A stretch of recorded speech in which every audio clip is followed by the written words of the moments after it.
Coucou mes petits malins et bienvenue sur le secret d'Henri. Donc pour la suite, on va cliquer sur jouer. Ça, je m'en bats les steaks.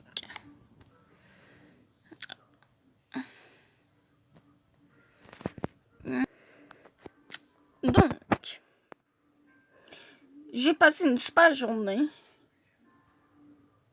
Bon, c'est une journée qui m'a coûté cher, mais ça fait du bien. Un peu de légèreté. Je jette un œil sur le livre qu'Harry m'a prêté et il est posé sur mon bureau. Ce serait bien que je le lise. Je préfère lire des romans, surtout ceux qui se finissent bien avec plein de bons sentiments. Mais un peu de nouveauté ne peut pas faire de mal. Et puis, c'est le livre d'Henri. Je m'installe sur mon lit bien confortable. J'ouvre le bouquin. Il y a une petite pense-bête collée avec un petit message. Un message d'Henri. Son écriture est petite, pas très belle, mais très lisible. Je lis. Bravo Laila, tu viens d'ouvrir le livre. C'est déjà un bon début. Il te reste 260 pages à lire, mais ne t'en fais pas. Je suis là pour te guider au fil des chapitres. Henri. Henri qui fait de l'humour.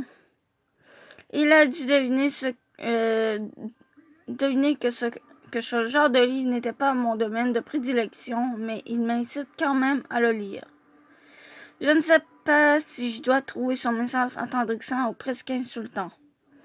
Je choisis la solution qui m'arrange. J'opte pour le plutôt drôle et sympa.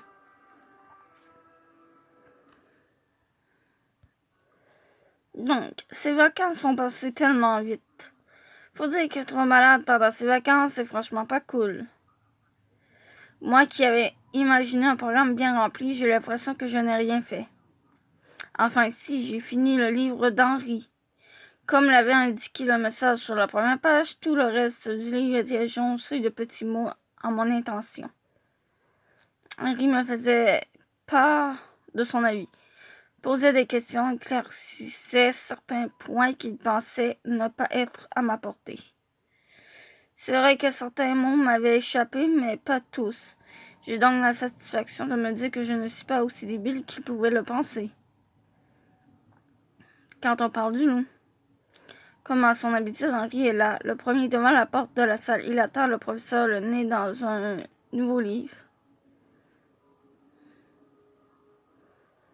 Salut Henri. Relève soudainement la tête. Il me sort son petit sourire en coin que je commence à bien connaître. Tiens, j'ai fini ton livre. Donc,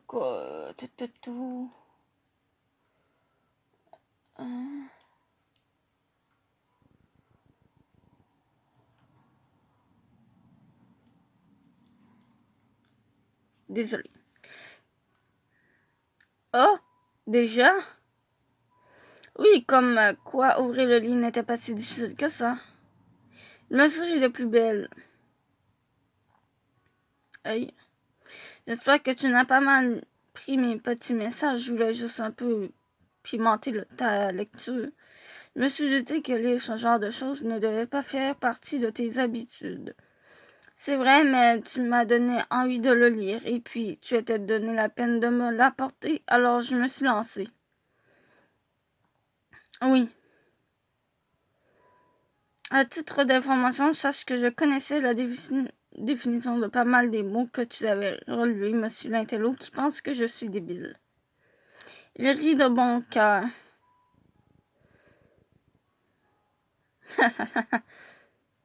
Mais je n'en doutais pas. C'était juste au cas où. Tu es vexé?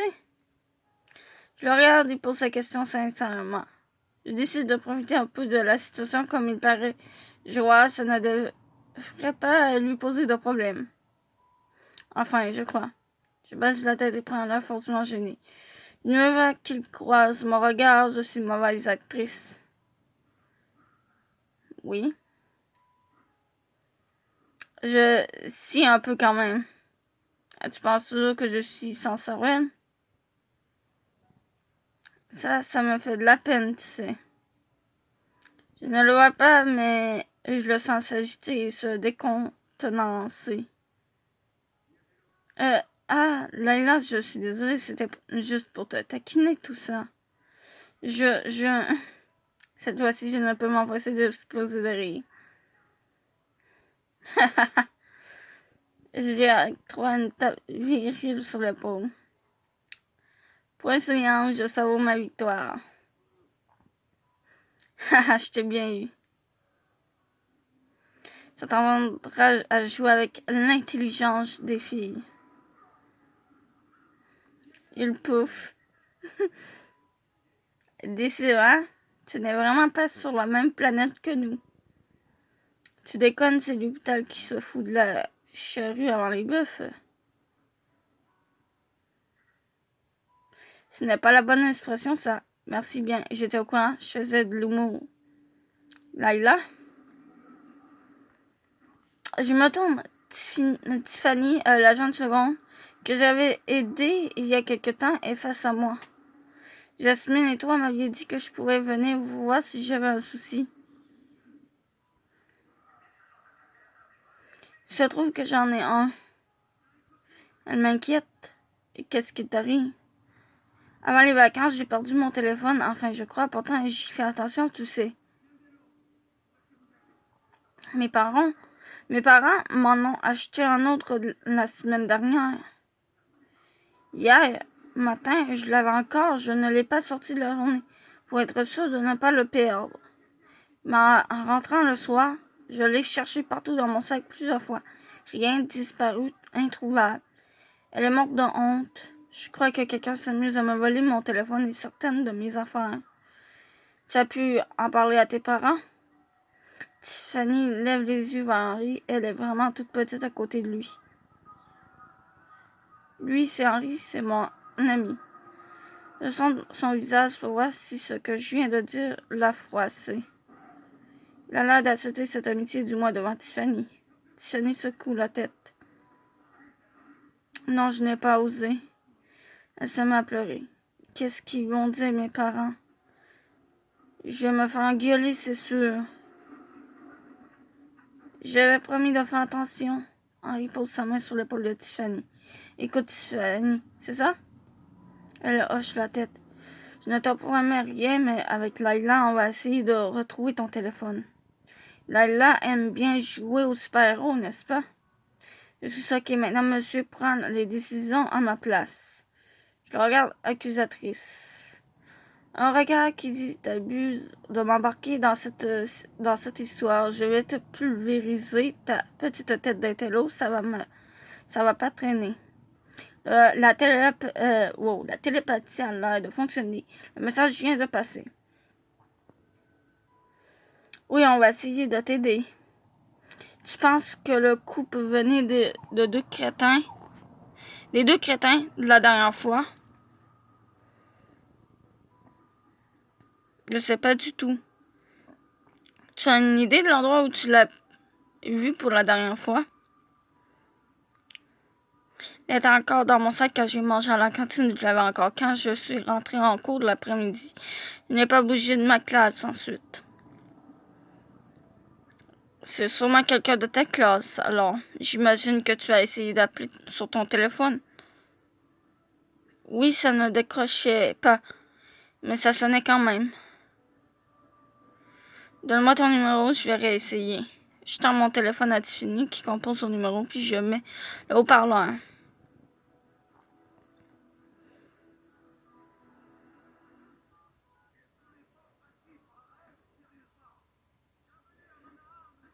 Allez, on attend une tonalité. On dirait que le voleur n'a toujours pas retiré la carte SIM du téléphone. La prof arrive.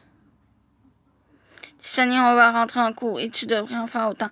Essaie de me faire un plan de ta classe en écrivant le nom et la place de chaque élève, ok? Ok. Cette idée semble lui faire reprendre un peu confiance en elle. Mais je ne sais vraiment pas comment on va s'en sortir. Bordel Henri, je te retiens. Merci beaucoup à tous les deux. Tiffany s'en va. Presque tout le monde est entré dans la salle pour une fois. Henri ne sera pas le premier. Qu'est-ce qui t'a pris, Henri? Je suis pas détective privé, moi. Oui, mais elle avait l'air si seule et si contrariée. Je me suis dit que tu étais la mieux placée pour l'aider. Oui, quand il s'agit de clés de bras ou de faire taire Enzo et sa bande. Harry se frotte le menton. Tu comptes faire quoi? On ne va quand même pas la laisser comme ça. Non. Layla, tu veux bien m'aider alors? Me regarde droit dans les yeux, il a vraiment envie d'aider la gamine. Josie. Oui, d'accord, mais la prochaine fois, demande-moi avant de prendre ce genre de décision. J'ai du mal à te suivre, tu sais. Tu passes du gars complètement introverti qui ne sait dire que oui ou non quand on lui pose des questions ou au gars un peu trop sûr de lui qui parle à la place des autres. Je comprends plus rien, moi. Tu es en colère? Je suis désolée. Je plonge mes yeux dans les siens. Ces magnifiques yeux bleus. Il est inquiet une fois de plus. Je viens de vivre tout un panel d'émotions en un temps record. Mais quand je le regarde comme ça, comment lui en vouloir? Je me détends. C'est bon, ça va. Il se détend à son tour. Harry, Layla, nous vous attendons. Et du coup, c'est... Il n'y a pas encore de moins une... Ok, un détail me frappe soudain. Je ne l'avais jamais entendu prononcer mon prénom auparavant. Quand j'y pense, ça me fait bizarre. Ce qui s'est passé ce matin est vraiment surréaliste. Chaque jour, j'ai l'impression d'en apprendre un peu plus sur lui. Je découvre à chaque fois un nouveau visage d'Henri. Il n'est vraiment pas tout seul dans sa tête, lui non plus. Je ne peux m'empêcher de jeter un œil sur lui. Il a de larges épaules quand même. Il se retourne soudain. Mais je suis prise en flagrant délit. Josie. Je détourne rapidement le regard, mais trop tard. Il m'a vu en train de le mater. Là, pour le coup, je crois que c'est la dernière. Et oui, effectivement, ça a baissé de 1. Donc, je vous dis à plus et on se retrouve la semaine prochaine pour la suite du Secret d'Henri. Et... ok, il reste encore 16 minutes au moins. Tant mieux. Et à demain pour Eldaria. Oui, demain, c'est bien mercredi, c'est Eldaria. Donc, du coup, pour la suite d'Eldaria demain, à plus!